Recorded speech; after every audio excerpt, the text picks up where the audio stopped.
COVID-19 has caused all the Tiddlywinks tournaments to be cancelled, postponed, and so only now picking up again. So this is the first World Challenge match for 3 years.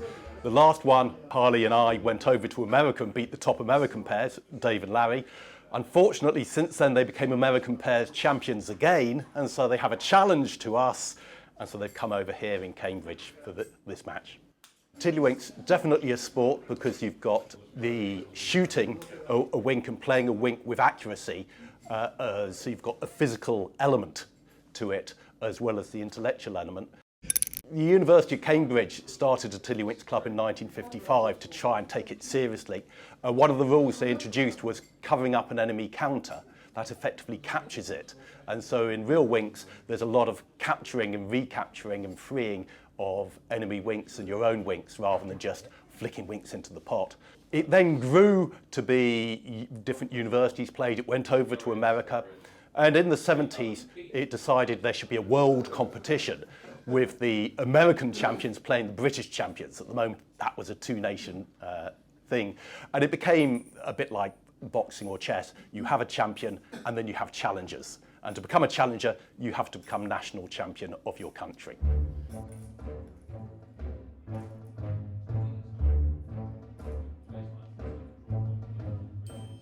So a lot of the strategy is trying to get the opponents to play difficult shots that you then hope you miss.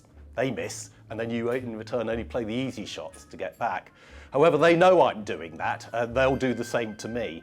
And so we'll have a particular battle, not always the person who gets all the trick shots right, but can get the medium difficulty shots right most often.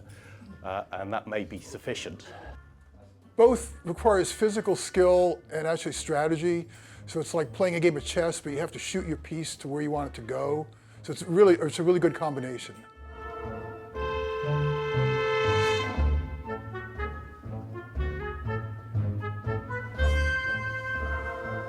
Really, during a game, if you're playing against the good players, 95% of the time, everybody knows what the best shot is and what they're going to do next. And sometimes you'll surprise the opponents. If you can do a shot, they don't think you can do it. But you'll look one or two moves ahead, but really, at the top level, kind of everybody knows what's going to happen next most of the time. Well, the squidger is what you shoot the winks with, and you put the winks into the pot. You play on a mat. There's different types of shots. There's a potting shot where you're putting them in the pot. There's a squapping shot where you're trying to put your wink on somebody else's. Then there's types of squapping called bristols and gromps, and it goes on and on.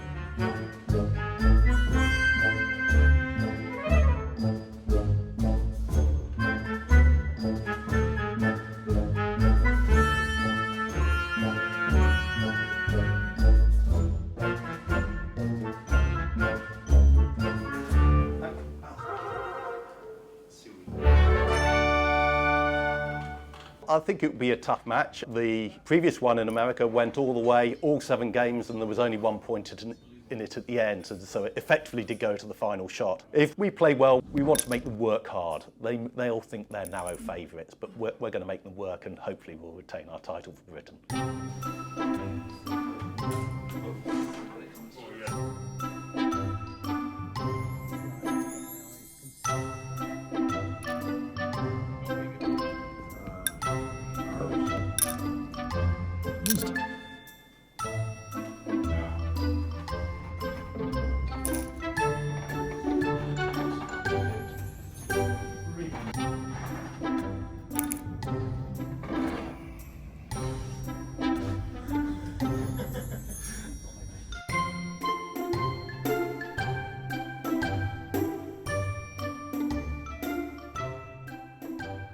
Oh, well, it's exhausting, the world competitions, because 7 games can take a long time. So it was about 6.5 hours, I think, we were playing, something like that. And it ended up going all the way to the last shot of each player.